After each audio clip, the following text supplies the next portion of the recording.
which is impossible. Ellison. Your dream. Mac. Yeah. You are live. Go ahead. All righty. We're live. I have a new computer, and it's touchscreen, too, so when I, pointed it. Okay, here we go. This is Mac Bolen, IllinoisMatmen.com, and part 2 of a podcast we started the other night. Last night, I had Jason Morris, Steve Mocco, and John Kading. Tonight, I've got with me Aaron Cohen and Justin Flores. Before we even get started, yeah. I know. Okay, yeah. Okay, so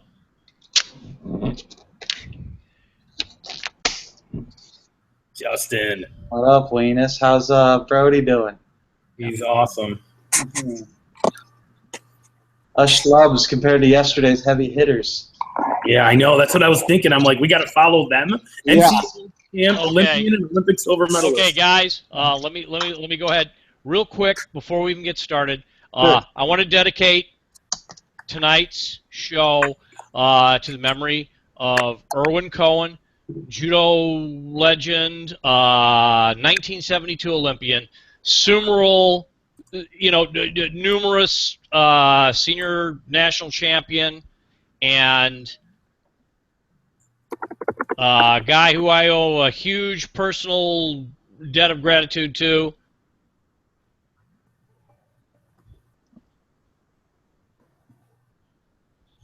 Did you lose you, I'm assuming? Yeah. Mac, you there? Yeah. Do you hear me? Yeah, you kind of cut out a little bit, though. Hang on.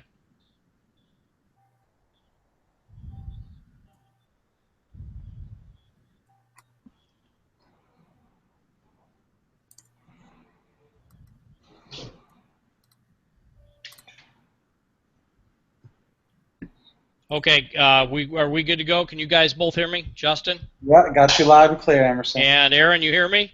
Yeah, I got you. Okay. Like I said, I was talking about your dad, Aaron. Thank you. Okay. Yeah, it looks like we got a little bit of lag here, so just stay with me. Okay, so going on with the theme we had the other night, I'm talking about kind of the judo wrestling connection here. Talked about your dad, Aaron, and in addition to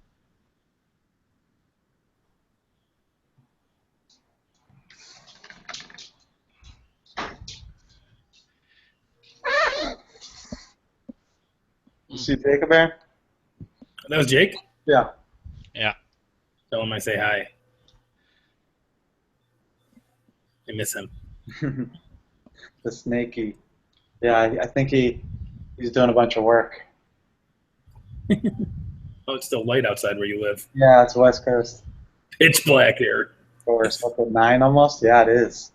It was pouring, too. Oh. At least it's not hot, right? Oh, it's hot. Oh, yeah, okay. So it's the worst of both worlds. This is bad. It's hot and rainy. It's like that Midwest swamp that we don't get here in the desert. okay, guys, both hear me? Aaron, Justin? Yeah. Okay. Start with you, Justin. Sure. My name is Justin Flores. Okay. Okay, you were for people who don't know, you were a former high school California state champ. You were also a judo player, so how did you get involved in both sports? So my dad, just like, Aaron has a good recollection of, he didn't really give me and my brother a choice. We just, from a young age, we were told, okay, you're going to live on the mat. You're going to do judo. Okay. And we couldn't really say no. So every day, day in and day out, we did judo. And from then it kind of blossomed. We got older, and my brother was 2 years older than me, and he joined the high school wrestling team. And I watched and learned and didn't really get involved in high school wrestling or wrestling until high school. I did a few tournaments here and there. Like I did a Greco State tournament in California in 8th grade, and then I did like a freestyle tournament. But then I pretty much jumped in, head first into the wrestling pool and didn't really turn back from there. So my brother was the number one judo player in the weight class above me, and I was the number 2 in the senior ranks for judo. And I was getting bigger, and I could no longer sustain making 60 kilos before the 2000 Olympics. So that was pretty much the deciding factor that I was going to wrestle in college over, take right into judo from the junior and senior ranks of that age into trying to be an Olympian in 2000. So I put back that dream, I pushed it back, and I enrolled as a scholarship wrestler at the University of Nebraska. And had some great coaches, just like John Kading was actually one of my coaches at Nebraska for a short time. And my coaches ended up getting fired, the ones that recruited me, and they brought in the new crop of coaches that, were awesome in their own right, but it kind of left a bitter taste in my mouth that the people that brought me out and recruited me and kind of I had their trust and they had my trust, I kind of felt it turned more into a job and something that I wasn't enjoying as much as judo anymore. So I went back into judo. And always had a love and affinity for wrestling, and I still to this day coach wrestling. I coach a bunch of wrestlers here in Southern California, and I still am involved in that sport on the daily, as well as judo.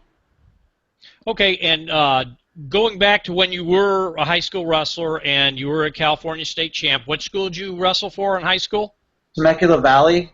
We were the Golden Bears, the golden-haired Bears. Our coach, we were in the punk rock era, and they had these crazy ideas, so we just bleached our hair every year, and we were known nationally as these crazy California punk rockers. And we went out to the Beast of the East, and we did all these big nationally ranked tournaments, and we were ranked in the top 10 in the country our junior and senior year, my junior and senior year, and we had a good squad. We had death row for a while there.